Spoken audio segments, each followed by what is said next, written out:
Halo semuanya, selamat datang kembali di channel saya, channel yang random yang membahas traveling, sales, dan lain-lain. Oke, kali ini saya akan menampilkan proses kerja sebagai seorang sales FMCG.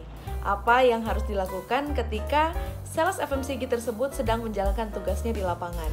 Tapi sebelum itu, saya akan memberitahukan beberapa hal yang harus diketahui oleh orang-orang yang ingin berkecimpung di dalam dunia FMCG. Hal-hal basic, hal-hal yang sangat dasar yang harus diketahui, di antaranya yang pertama adalah call. Call adalah istilah yang sering digunakan oleh sales FMCG yang berarti adalah visit atau kunjungan toko. Satu hari, target sales FMCG di setiap perusahaan berbeda-beda. Ada yang call-nya diwajibkan 30 call, ada yang 35 call, ada yang 40 call, itu tergantung dari brand masing-masing dan produk masing-masing. Ya, call targetnya misalkan 30 toko.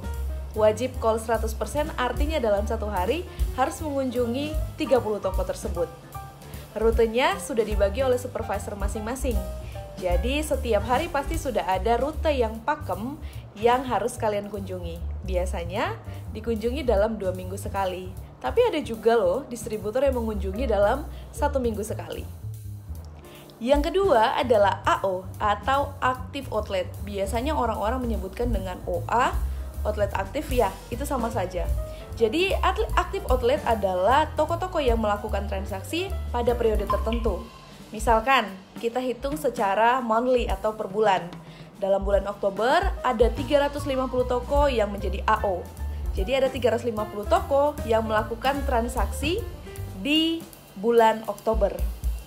Kenapa AO begitu penting? Ya karena distribusi atau FMCG ini sifatnya distribusi, sehingga kamu harus memonitoring perkembangan produk kamu diterima oleh sekian banyak toko. Apakah ada peningkatan atau ada penurunan atau stabil-stabil saja. Jadi setiap sales FMCG wajib memenuhi target AO-nya di dalam periode tertentu. Yang ketiga adalah EC. Apa itu EC? Effective call. Mungkin pada poin 1 kita udah belajar tentang call dan hubungannya sangat erat dengan effective call. Jadi call yang sudah kalian lakukan atau kunjungan yang sudah kalian lakukan misalkan ke 30 toko akan menghasilkan berapa EC atau effective call atau toko yang transaksi di hari tersebut.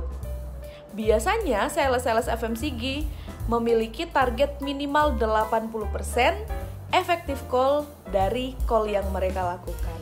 Misalkan kalian call 30 toko, 80%-nya harus menjadi transaksi atau harus menjadi EC. Yang keempat adalah IPT atau item per transaksi. Biasanya IPT ini sering diabaikan oleh para sales. Yang penting saya dapat EC, yang penting saya dapat omset, terserah saya mau transaksi produk apa saja. No, tapi kalian juga harus aware dengan item per transaksi. Misalkan dalam satu transaksi kalian, dalam satu faktur, kalian mampu memasukkan 80% atau hampir semua SKU, itu luar biasa bagus. Tapi ada juga sales-sales yang malas, yang penting transaksi, 1 SKU, 2 SKU, yang penting EC. Nah, inilah pentingnya IPT, item per transaksi. Jadi kalian harus make sure item-item apa yang wajib masuk dalam transaksi kalian dan item-item apa yang menjadi pilihan untuk masuk dalam transaksi kalian. Biasanya setiap perusahaan punya target IPT atau item per transaksi untuk produknya masing-masing. Seperti itu. Yang kelima atau yang terakhir adalah target omset.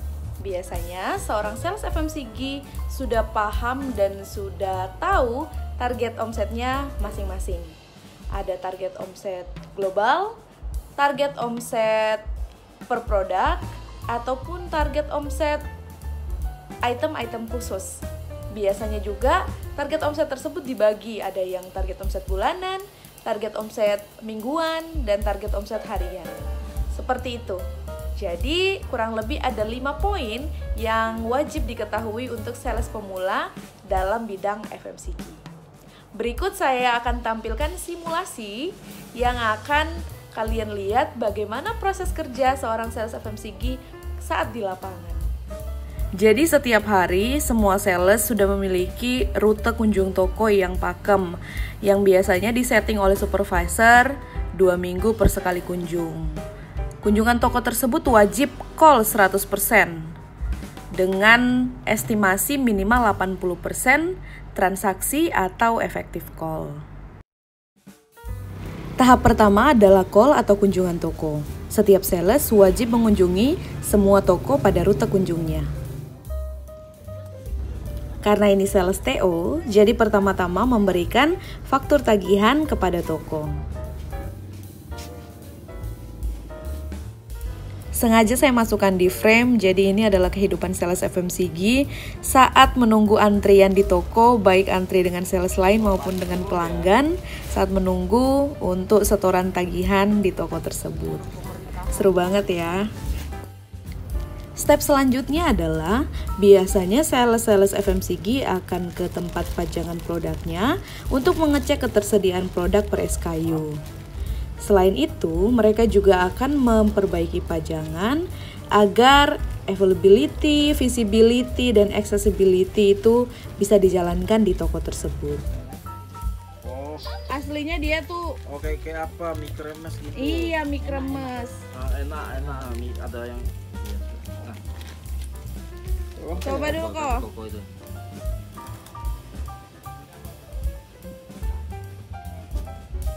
Enak kok. Pedas lah. Enak juga sih. Enak Bikin ya. baru. Selanjutnya, kalau kamu punya produk baru, produk unggulan, ataupun AO fokus, silahkan tawarkan langsung kepada pemilik toko agar bisa diorder segera.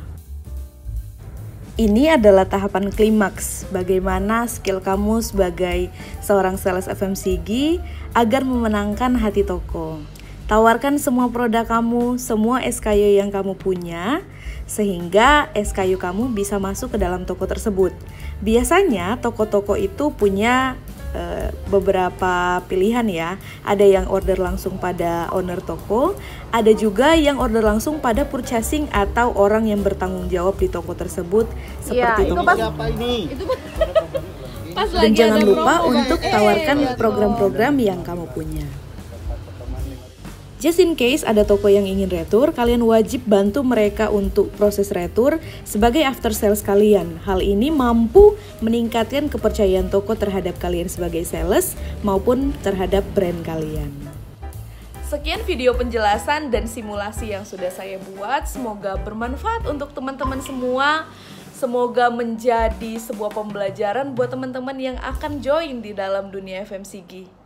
Salam sukses. God bless you.